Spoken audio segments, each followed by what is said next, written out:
Titip Puspa dipanggil presiden. Wah, aku salah apa gitu kan? Saya salah apa? Enggak. Terus apa? Wis pokoknya dipanggil. Oh, iki to Titip Puspa. Waduh.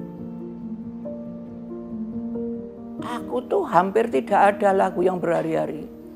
Seperti Kupu-Kupu Malam, cerita ada orang datang di kamar aku lah nyanyi di luar kota. Dia cerita, kok Tante Titik kok gak cari uang kok dihormati orang. Lah kalau kamu apa kerjanya? Saya adalah kupu-kupu malam. Oh, apa yang terjadi, terjadilah. Yang dia tahu Tuhan penyayang umatnya. Oh, apa yang terjadi, terjadilah. Yang dia tahu hanyalah menyambung nyawa.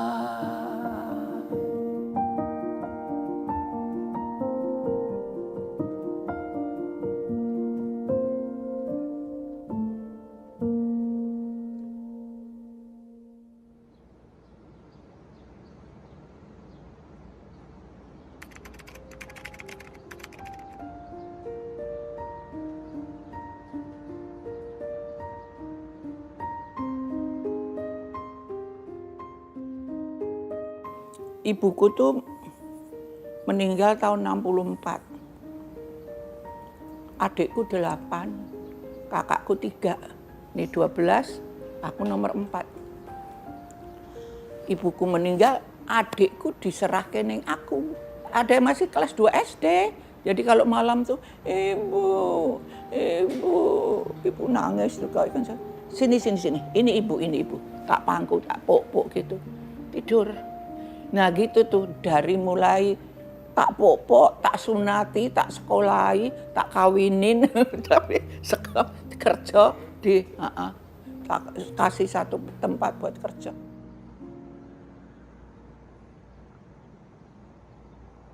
Umur 5 zaman Jepang. Nggak ada makanan, nggak ada menu Jepang iki orang petani suruh nanam semuanya, tapi sing makan Jepang. Jadi Jepang makan pisang ya, kulitnya dibuang. Kulit saya ambil, saya bersih kotorannya, saya makan. Tidak ada makanan. Saking tidak adanya itu saya tahu di rumah nggak ada makanan, saya nggak nangis, Bu, minum, mam, enggak. Kalau nggak ada makanan aku jalan. Apa yang ketemu di jalan? Tumbuh-tumbuhan itu yang baru tumbuh, ada yang masih muda gitu, tak petik, tak makan. Nggak tahu itu udah dikencingin kuda atau apa, gajah atau apa. Dari laparnya. Sampai Jepang, perang Jepang Semarang, pindah aku ke Kutoarjo. Nah, umur 5 saya itu udah jualan. Menjualiko anak apa minuman kok wedang bawa ceret. Dan tahu tuan nyonya wedang minuman. Gelasnya 1 untuk mulut 2.500.000 orang. Gak pernah dicuci. Aku siji nggih. Aku kok kepengen ngombe. Neng, aku ora duwe duit. Saya pengen minum tapi saya nggak punya uang. Minum, Mbah, go kagem Mbah. Saya punyanya salak. Salak itu udah saya makan 1, tinggal 2. Buat kamu aku minta airnya. Kak, saladnya buat Mbah, ini tak aturi minum. Ora aku engko ndak utang. Dikasih kentu salak tinggal 2. Tak makan. Aduh enaknya. Karena di rumah makanan pun upil kimiri kisi kitikihi. Jadi dari umur 5 tahun sampai ini sementara 85, nyambut gawe terus, kerja terus.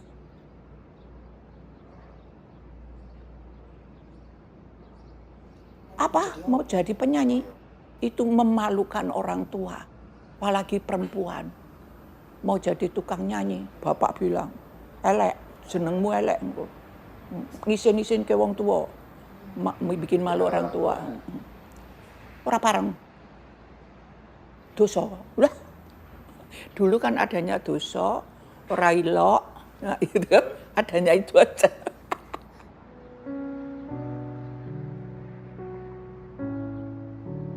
Mau ada ikut bintang radio, terus supaya bapak nggak tahu, aku rubah namaku. Titik Puspa, namaku kan yang pertama tuh Sudarwati, masih bayi ya, sakitan terus diganti Kadarwati, sakitan lagi, diganti Sumarti, isih loro terus. jadi saya udah deh, ini apa supaya bapak saya nggak tahu, saya mau ikut itu tahun berapa ya 54.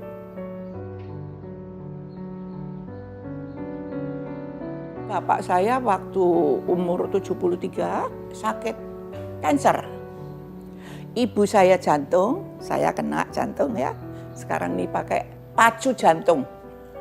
Itu aku persis nyanyi, jadi besoknya tadi malam nyanyi, pagitan polisi pulang gantian. Telat keretane. Aku dimarahin sama kakak. Kamu tuh gimana? Ini bapak ya wis ora apa-apa, minta maaf ya, minta maaf. Sini terus bapakku tak ngenekke ya. Ini bapakku tak gituin. Pak, apalagi yang mesti dibetulin ini. Wis ora apa-apa. Bapak udah enggak apa-apa, udah enggak usah pikirin. Bapak cuman kepengen mau bilang terima kasih sama Titik. Selama ini Titik yang ngurusin adik-adik semua keluargamu. Jadi bapak sekarang itu dulu ngelarang kamu nyanyi. Gak taunya kamu nyanyi, kamu bisa ngurusin adik. Jadi saya mau minta maaf sama Titik. Ya, dan saya minta maaf sekali. Bapak nggak boleh minta maaf, wong piai sepuh. Minta maaf sama anaknya. Nggak usah, itu sudah bukan apa-apa. Bukan apa-apa. Terus ya sudah, saya titip ya adik-adikmu, saudaramu. Dan yang penting bapak sekarang mau minta maaf. Maafin ya, sekali lagi bapak minta maaf. Tepluk, meninggal di pelukan saya. Saya nggak bisa ngomong, nggak bisa nangis, nggak bisa teriak. Itu bapak saya peluk. Maksudnya mau masukkan ke badan saya. Wah, udah nggak ngerti pokoknya. Tahu-tahu gak, Pak? Tahu-tahu saya sudah ada di rumah kakak saya. Bapak saya udah dikafanin. Segitu tuh apa pingsannya. Dari rumah sakit sampai ke sono ini. Aku sendiri nggak ngerti apa bapak saya. Apa aku kena kalau pingsan apa jatuh apa nggak ngerti. Kalau jatuh pasti bapak ikut kan. Wong tak sikep. Ya udah gitu.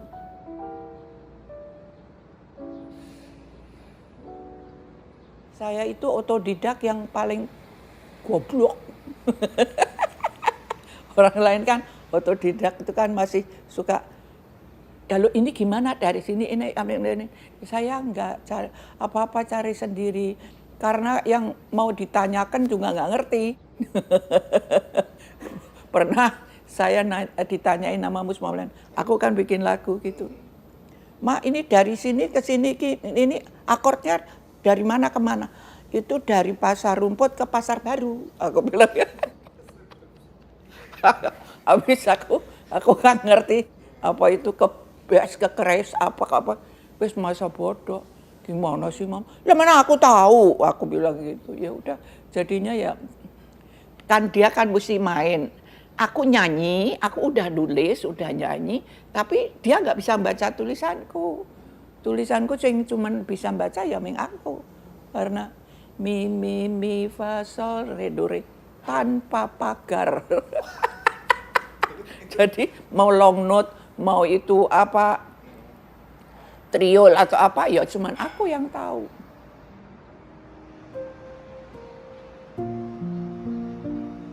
'52 tuh saya sudah masuk RRI, udah dipanggil RRI di Semarang. Karena saya menang antar sekolah, ya menang antar daerah itu. Jadi diundang RRI. Jadi itu yang sebagai saya titik saya mulai nyanyi yang profesional karena udah dapat amplop. Kalau tadinya sih ya nyanyi. Ya, yang dapat amplop itu yang saya. Nah, dapat amplopnya lucu. Saya bawa apa jenenge kae songbook. Nah, itu amplopnya taruh di situ. Wes orang nganggo tanda tangan. Wes piro wae kamu ngasih, mau dibilang berapa masa bodoh.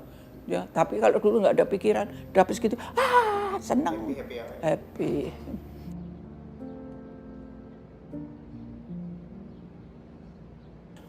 Kan aku ikut 54. Itu tahu nggak, saya ke Jakarta itu cuman kepengen ketemu yang namanya Beng Slamet.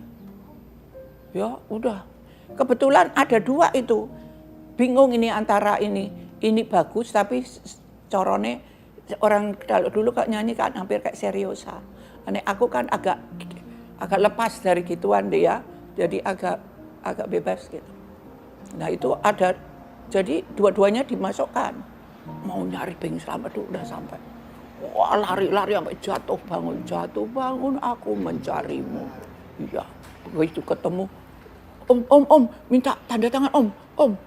Tak delok ke mukanya tuh, minta tanda tangan om.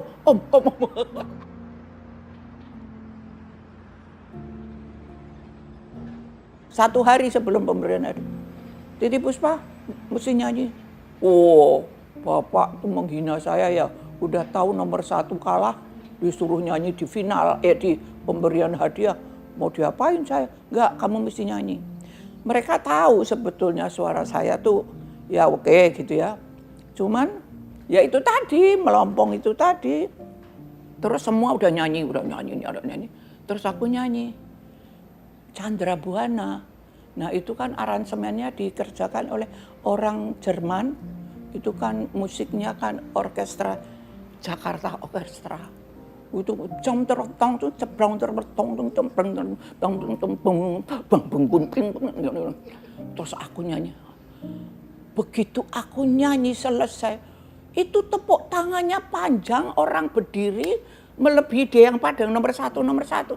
Loh Gusti, kok saya kok ditepokin? Padahal kan saya kan kalah nomor 1. Kenapa? Kok saya jadi ditepokin, ke orang kok suka? Apa saya harus jadi penyanyi? Nah dari situ saya kayaknya harus jadi penyanyi gitu. Nah itu dia suka ngumpet di belakang rumah. Dulu kan kaset. Ngumpet di belakang rumah dengerin. Diam-diam dengerin terus. Loh kok anakku bisa nyanyi gitu ya.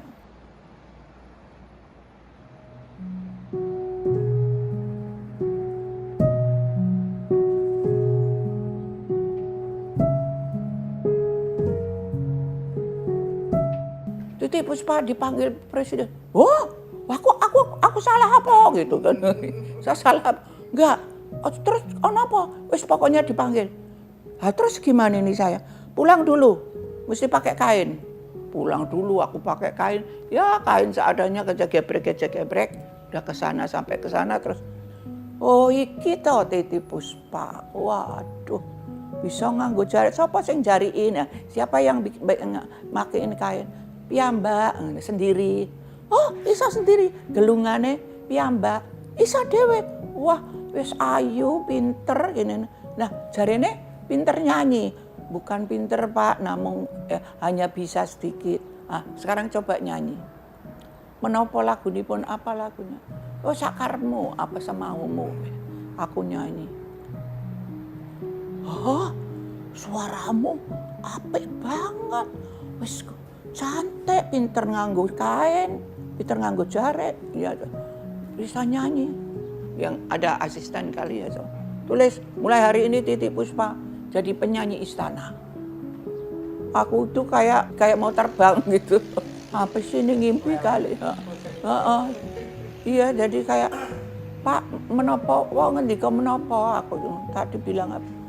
Mulai sekarang kamu jadi penyanyi istana.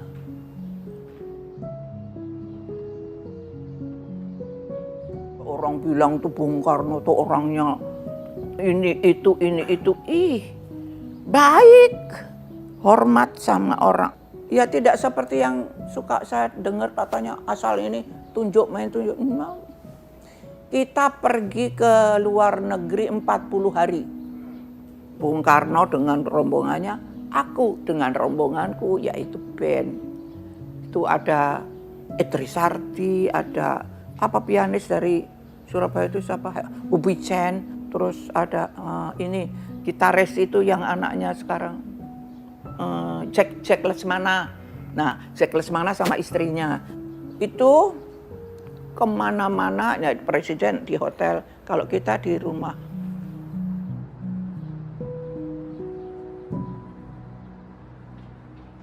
Budaya Jawa.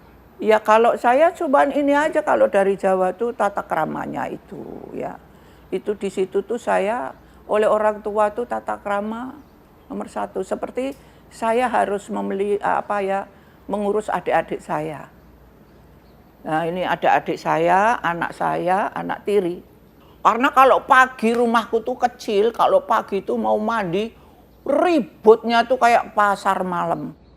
Nah sekarang terus saya gini, sini kumpul dulu, mumpung hari Minggu nggak ada kerjaan. Kalian tinggal di sini adalah nompang. Nompang harus membayar. Bayaranmu adalah 1, harus ikuti apa peraturan di rumah ini.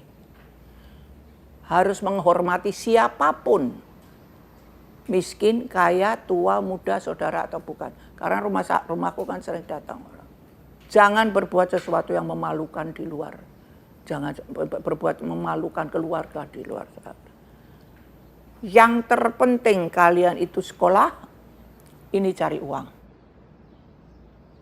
Nah yang terakhir, kalau ada persoalan apapun, lapor, tanya, bicara. Jam berapa saja, kalau lampu kamar masih hidup, ketok. Saya hitung 5 menit, salah satu tidak bisa dikerjakan, keluar dari rumah sini. 5 ini harus tiketnya bisa masuk ke sini. Mulai 5 menit. Gusti, kok dalam kok ngomong gitu? Nanti kalau ada yang nggak bisa, dia keluar, saya gimana? Tolongin dong Gusti, tolongin suruh bilang bisa semua. 3 menit. 3 menit setengah. 4 menit belum. 4 menit 1. 4 menit belum. 4 menit setengah. Aku bisa. Terus lainnya semua, aku bisa. Rangkulan semua, ya Allah aku tuh merinding. Aku nangis Gusti, matur suwun Gusti. Saya diberi sesuatu yang luar biasa. Diberi karunia. Supaya saya bisa selalu memeluk mereka.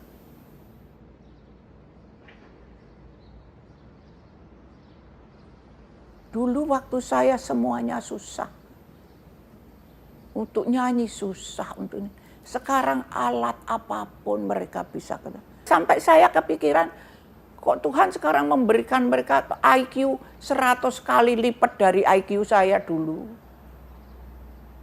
Anak kecil-kecil, belum sekolah. Ibu bapaknya ngomongnya Indonesia, ada yang cuma Jawa. Dia ngomong keceras-kecerus. Ini Inggris. Ini cicit saya umur 3. Ngomongnya tuh Inggris, nyanyinya Frozen. Itu padahal depannya buat saya aja penyanyi susah ya depannya. Yang paling gampang memang let it go gitu kan. Nah dia from the beginning until end, singing, acting and dancing. Itu semuanya tepat. Umur delung sekolah.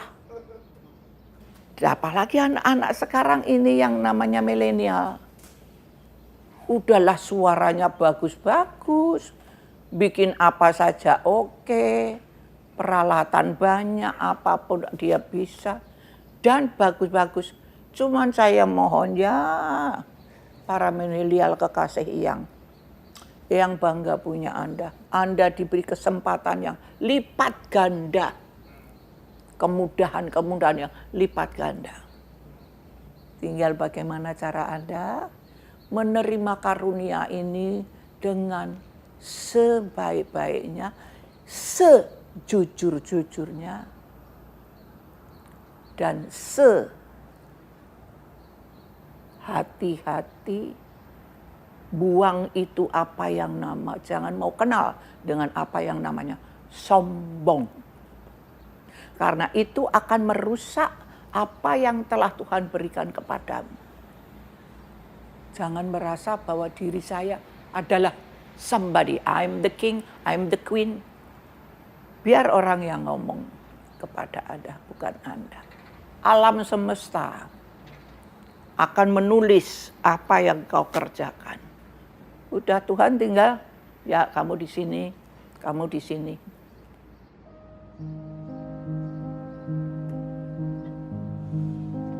Saya itu dari kelas 3 SD, saya punya sahabat yang katanya namanya Tuhan. Saya kalau malam kan, ayo sembahyang dulu nak arep bubuk matur ning Gusti Allah, arep bubuk Gusti Allah. Lama-lama udah sekali waktu aku tuh sakit di sekolahan, malaria yang setiap berapa bulan sekali gitu, ndrodok itu persis ndrodok-ndrodoknya persis kedinginan, persis udah lebat, disuruh pulang. Loh, Pak, Jawa hujan, ya pokoknya pulang, Jawa, pulang. Pokoknya aku sampai dihardik gitu, terus saya keluar dalam hujan di tengah jalan. Sinten ingkang maha kuasa, sinten ingkang maha pengasih penyayang. Ya cara londo ya. Siapa yang maha pengasih penyayang? Siapa yang maha bijaksana? Siapa yang dikasihani? Saya dari kecil sakit terus duar. Ora wedi patenono. Iki dadaku. Gitu aku sama Tuhan. Tahu enggak? Tapi ngomong Jawa. Dalam pada bunuh diri. Aku mau bunuh diri. Saya udah capek dari dulu, sakit terus. Katanya Sang Maha Pengasih duar terus ora wedi patenono ben mati sisa. Udah aku lari dari rumah, dari sekolah ke rumah tuh 5 kilo loh. Hujan lebat. Aku masuk ke kebun. Aku naik pohon. Pokoknya pohon yang masih muda, yang masih ada getahnya, tak ambilin. Terus ada pace mengkudu ya, mengkudu. Wow, udah semua apa saja pokoknya itu memang kebun buah-buahan. Terus saya bawa pulang, ada tempat menumbuk padi ya, ada kan yang panjang sama yang bunder. Nah, taruh yang di bunder. Ibuku nanem itu apa jenenge kayak cabai rawit. Saya ambil segini. Jlok. Garam, tuk, ambil piring, ada piringnya hampir segitu itu, ya kecilan lagi. Munjung Mbak, begitu tak makan, duar, itu panasnya lidah kayak disengat harimau. Wah ini nih mati nih, tuk, habis. Terus, loh, kok ini tanah, loh kok basah, loh kok aku tidur di sini. Loh, kok gelap? Saya bangun. Loh, kok udah ada lampu? Terus, kok pintu kok ditutupi semua? Loh, jamnya kan udah jam 10. Jam 10, tak buka. Orang udah pada tidur. Jadi, kalau Tuhan udah mau, anak 12 hilang 1, nggak ada yang nanya. Jadi aku tuh dari pagi, until jam 10 malam, pingsan. Pagi-pagi bangun, cedeng. Jadi kayak, ini kok badan saya kayak tenaganya 1.000.000 manusia ada di diriku. Sampai di sekolah persis pelajaran menyanyi. Begitu pelajaran menyanyi, Sumarti nyanyi, Sumarti nyanyi. Kalau aja wah orang seneng. Meneh gitu. Ya siapa nyanyi? Itu satu pelajaran menyanyi. Aku one man show. Jadi sampai di waktu di tengah-tengah, loh Gusti, kok ini orang-orang kok seneng sama saya? Gusti gimana?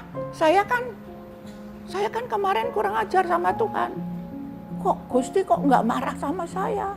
Aku minta maaf ya gitu ya. Ya sudah, mulai sekarang saya setiap pulang sekolah, saya mau nyanyi buat Tuhan, saya mau cerita buat Tuhan, setiap pulang sekolah, baru saya mau pulang.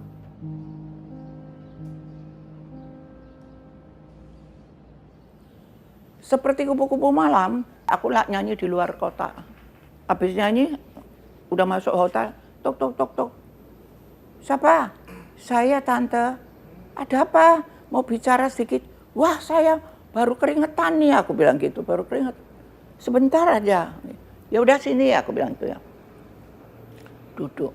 Dia cerita, kok Tante Titi kok gak cari uang, kok dihormati orang. Orang pada berdiri, pada tepuk tangan, pada minta lagi, pada ini itu. Lah kalau kamu apa kerjanya? Kan dihormati juga. Apa sekretaris ini, pokoknya dari A sampai Z, no kabeh.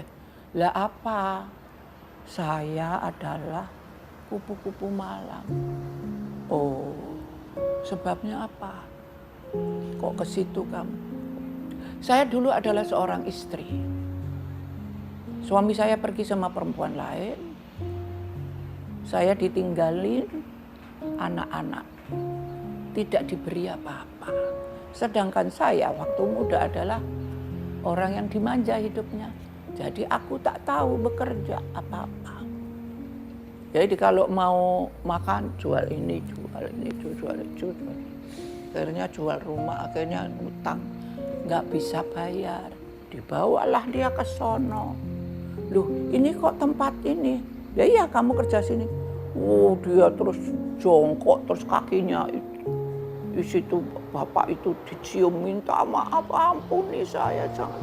Bagaimana anak saya kalau tahu bagaimana hidup saya nanti, saya tidak mengerti yang begini dan itu tidak boleh, sama agama saya tidak boleh. Pokoknya ya udah, pikirkan ini apa polisi. Nah sekarang kamu apa? Bu, saya setiap melaksanakan saya, habis itu saya menangis. Kadang-kadang saya tuh ya disakitin gitu yang kadang dia menangis dalam senyuman, kadang dia tersenyum dalam tangisan.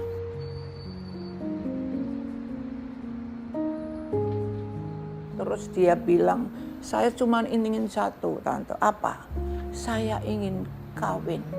Saya kepingin punya suami dan saya akan mencintai dia. Mudah-mudahan saya bisa dapat suami yang baik untuk meneruskan hidup anak saya. Oke, kamu sembahyang pakai agamamu, dia pakai itu kan. Nasrani, aku Islam. Oke, ya mulai. Kamu minta apa? Aku juga mau minta sama Tuhan buat kamu. Udah sembahyang pulang.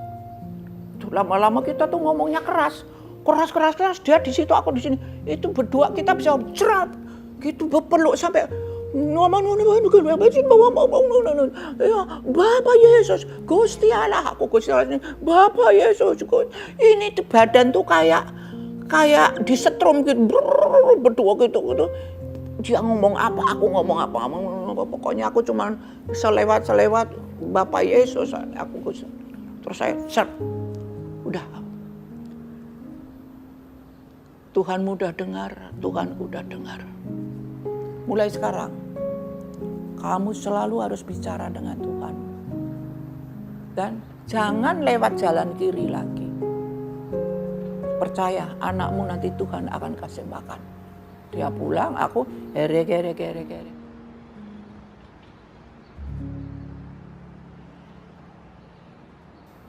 Apa ya, segalanya ada dia itu.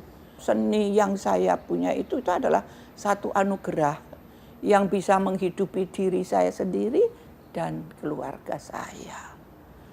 Dan bisa memberikan semangat kepada para anak muda.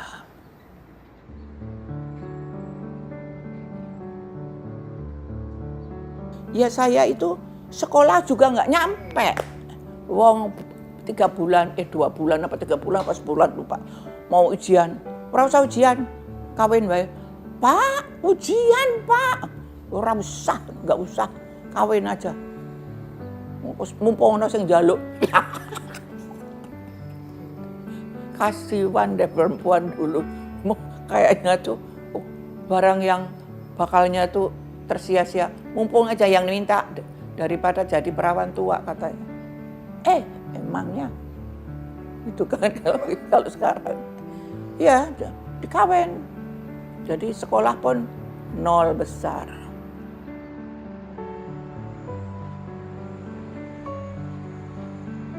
Jadi sekarang ini para ibu-ibu, wanita, kagumnya saya ya. Yaitu yang mengenai keartisan ataupun yang pemerintahan. Ibu Sri terkenal di seluruh dunia.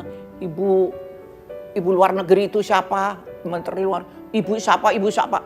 Semua mempunyai tugas dan dikerjakan dengan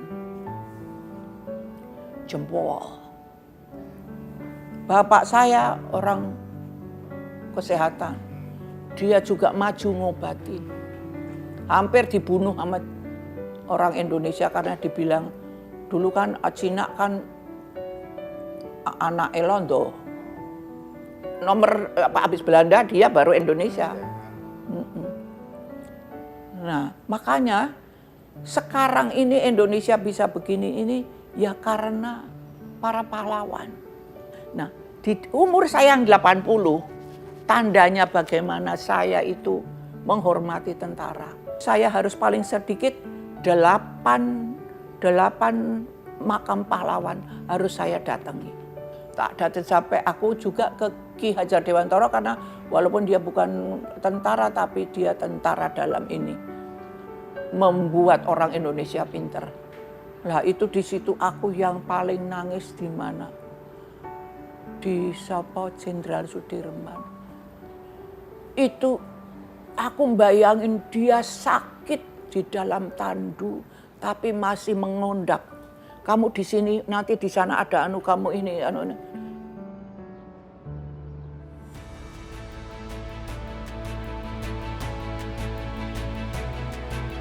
Kok masih ada yang doyan, yang tega-teganya. Udah dikasih kedudukan bagus, masih Dor, apa itu? Itu apa? Saya sebagai orang zaman dulu, saya sampai ya Allah Gusti, kok ada orang yang lupa sama Tuhan? Itu namanya lupa sama Tuhan. Kalau dia tidak lupa, dia sudah pasti tidak akan berbuat yaitu iri dengki keji, ngebuli, korupsi, ono meneh kepengen menang dhewe, ada di wong gede dhewe, sugih dhewe. Ingat dong, ada alam semesta yang telah dibuat oleh Tuhan untuk membuat manusia itu hidup dengan sebaik-baiknya.